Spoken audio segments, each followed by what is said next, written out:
น้อ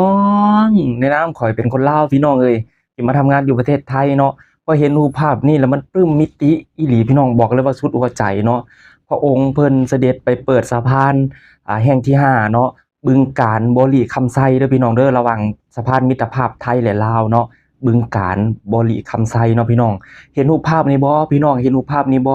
ที่อยู่ซ้ายมือของข้อยเนี่ยเนาะบอกเลยพี่น้องเอ้ยข้อยปลื้มมิติที่สุดเนาะ เป็นรูปภาพที่พระองค์เพิ่นกับพ่อตู้ทองลุ่นเนาะที่จับมือกันนี่ล่ะพี่น้องเพิ่นจังเอิ้นว่าไทยและลาวนี่พี่น้องกันพี่น้องบ้านพี่เมืองน้องพี่น้องเอ้ยเนาะเห็นแบบนี้แล้วโอ้ยน้ำตาข้อยสิไหลพี่น้องเอ้ยในนามข้อยเป็นแรงงานลาว